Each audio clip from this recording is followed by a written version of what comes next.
போலீஸ்லாம் தேடுற மாதிரியான பல்வேறு வாழ்க்கை முறை அவருக்கு இருக்கு. அவர் ஒரு முறை வந்து எப்ப சாப்பிட்டோன்னு தெரியாம அவர் அலைஞ்சிட்டு இருந்த காலம், லைட்டா மயக்கம் வர்ற மாதிரி தெரியுது. ஒரு கட்டை இருக்கு, கட்டை மேல தூக்கி காலை வச்சிடறாரு. காலை வச்சு மயக்க அடிச்சு விழுந்துடுறாரு. அவர் கண்ணு விழிக்கும் போது ஒருத்தன் மடியில படுத்துட்டு இருக்காரு. அவன் வந்து என்னப்பாச்சு அப்படின்னு சொல்லி அவர் எடுத்துட்டு வந்து தண்ணியை அந்த பஷீரோட வாயில ஊத்துறாரு. ஊத்துனோன்னு கொஞ்சம் இதாச்சு, நெஞ்சு தடவி விடுறாரு. நெஞ்சு நீவி விட்டுட்டு அவனை ஒரு தூண்ல சாய வச்சுட்டு அவர் மதியம் எடுத்துட்டு போறதுக்காக சாப்பாடு டிஃபன் பாக்ஸ் கொண்டு வந்தார்ல, அதை இருந்து எடுத்து அவனுக்கு ஊட்டி விடுறாரு. ஊட்டி விட்டோன்னே பஷீருக்கு வந்து தான் மயக்கம் அடைஞ்சது, தான் வந்து இப்படி கிடக்கிறத தாண்டி எதுவுமே அறிமுகமே இல்லாத ஒரு மனுஷன் நம்ம மேல இவ்வளவு பரிவோடு நடந்திருக்கானு அவருக்கு வந்து நெகிழ்ச்சி ஆயிராரு.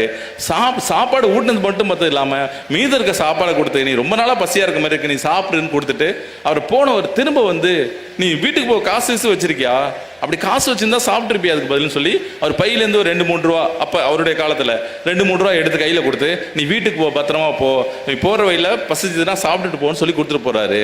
இது அப்புறம் கொஞ்ச நாள் ஆகுது, அவர் இயல்பா ஆயிடுறாரு பஷீர். ஒரு 6-7 மாதங்களுக்கு பிறகு கடத்தல் நடந்து போயிட்டு இருக்காரு. அவர் கிராஸ் பண்ணி ஒரு ஜீப் ஒன்று போய் நிற்கும் போது அதுலேருந்து ஒரு ஆளை தரன்னு பிடிச்சி இழுத்துட்டு போறாங்க. போய் பக்கத்தில் இருக்க சிறைக்குள்ளார இழுத்துட்டு போறாங்க. அவர் முகத்தெல்லாம், அந்த இழுத்துட்டு போன ஆளை வந்து முகத்தெல்லாம் குத்தி ரத்தம் வலியுது. பஷீர் வந்து அந்த முகத்தை எங்கேயோ பார்த்த மாதிரி இருக்கு அப்படின்னு நினச்சி யோசிச்சுட்டே போறார். கொஞ்ச தூரம் போன பிறகு தான் அவருக்கு ஞாபகம் வருது, அவர் மயக்கம் அடிச்சு விழுந்தப்ப அவர் மடியில் போட்டு உணவு ஊட்டினதான் அந்த மனுஷன், அவனை தான் அந்த போலீஸ் இழுத்துட்டு போகுது. இது அவர் லைஃப்ல நடந்த உண்மையான விஷயம். இது கதையை அந்த மனுஷன் சொல்லி அவர் கதையை எழுதியிருக்கார். தன்னுடைய வாழ்க்கை வழிய பகடியா மாத்துறதுல பஷீரை போல, வைக்கம் முகமது பஷீரை போல ஆளே கிடையாது. அப்படியான ஒரு மகத்தான ஒரு எழுத்தாளர். அதுக்கு அதே அந்த மனுஷனுக்கு அதை எப்படி ஆரம்பிக்குதுன்னா, அவர் வெளியூர்ல போய் தங்கியிருக்காரு, யார்கிட்ட என்ன பேசுறதுன்னு மொழியே பிரச்சனையா இருக்கு. அவர் பையில பசிக்குதுன்னு சொல்லி கையை விட்டு பார்க்குறாரு, ஒரு 50 ரூபா இருக்கு. அன்னைக்கு வயிறு முட்டை சாப்பிட்டாலும் 10 ரூபாய்க்கு மேலே சாப்பிட முடியாது. அதனால ஹோட்டலில் உட்காந்து போய் சாப்பிட்றாரு. சாப்பிட்டு முடிச்சுட்டு பில்லு வருது, 13 ரூபா எவ்வளோ வருது. 13 ரூபா தானே சொல்லி கையை விடுறாரு. சோப்புக்குள்ள கை போயிட்டே இருக்கு. அந்த சாப்பிட்டு பணம் இருக்கான்னு பார்த்துட்டு சாப்பிட்டுட்டு இப்போ பணம் எடுக்க போற மாதிரி இந்த கேப்ல யாரோ பிக் பண்ணி அடிச்சிட்டான்.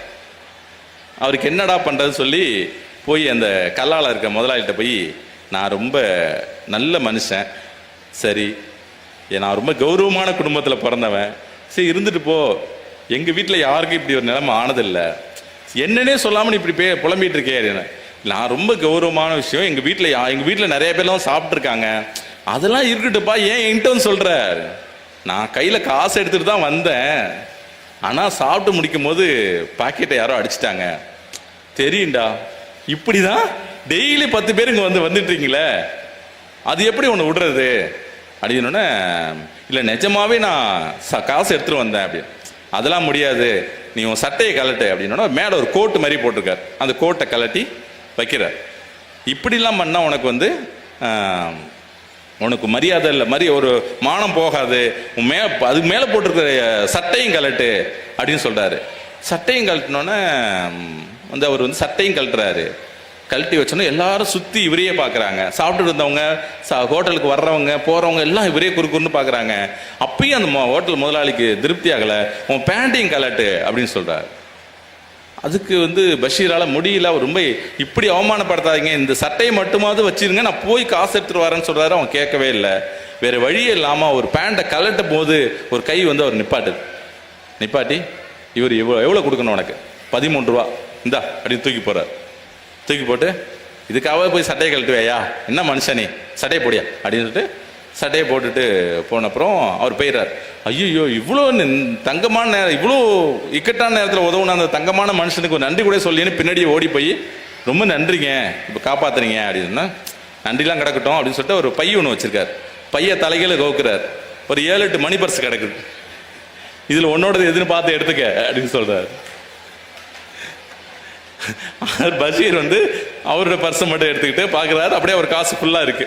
சரின்னு எடுத்துட்டாரு. அவர் வந்து கடவுள் உன்னை ஆசீர்வதிக்கிட்டோம் அப்படின்னு அந்த திருடன் வந்து இவருக்கு வந்து சொல்றான்.